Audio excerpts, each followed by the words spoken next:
ደንበኞቼ ወደ ወለጋ የሚሄዱ ጊደሮችን ለመግዛት መጥቼ 8 ወር ከ10 ቀኗ ነው። በጣም ጥሩ ጊደር ናት። እስቲ ስንት እንደሆነች እናያለን።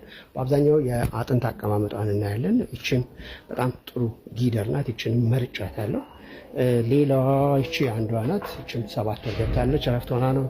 እነዚህ አራቱን ነው አሁን የምንገዛው። እንዴት ይሆናሉ? እንዴት ነው የምንልከው? ጤንነታቸው ምን ይመስላል? አፋቸውን አይተናል፣ አፍንጫቸውን አይተናል፣ ጥርሳቸውን አይተናል።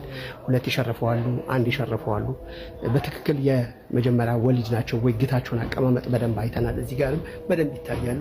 የተለያዩ ክትባቶችን ወስደዋል። ከተለያየ እርባታ የመጡ ናቸው። ታግ አላቸው፣ ቁጥር አላቸው። ይህንን ሁሉ በደንብ የያዘ ነው። ሌሎችም የአይሪሽ ዝርያዎች እዛ ጋር አሉ፣ እየታለቡ አሉ። ግን ደንበኛችን ከዛ ሲደውልልን የጊደሮች ነው ፈልጋለሁ ያለው።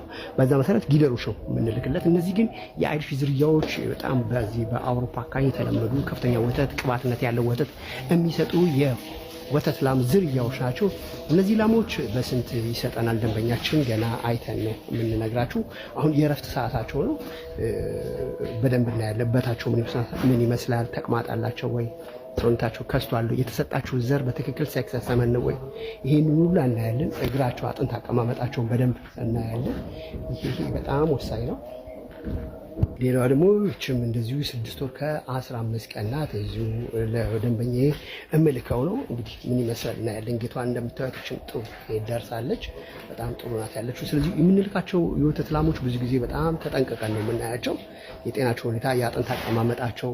እነዚህም የሆሊስቲን ፍሪጂያኖች ናቸው፣ ግን አይሪሽ ዝርያ ናቸው። እነሱ ላለሚፈልግ ሰው ከፍተኛ የወተት ምርት አላቸው። ወተት ምርታቸው ምን ያህል ነው? ቅባትነት መጠኑ እንዲህ አሁን እች ገና 3 ወልዳ ለ4ኛ ናት። ክርክሯ ይታያቸዋል፣ በደንብ ታስታውቃለች። ስለዚህ የምንገዛቸው ላሞች ጥንቃቄና ክትትል በደንብ ይፈልጋሉ። አይተን ምን ይደርሳል፣ እንዴት ነው የምንልክለት፣ ስንጭን አሳያቸዋለሁ።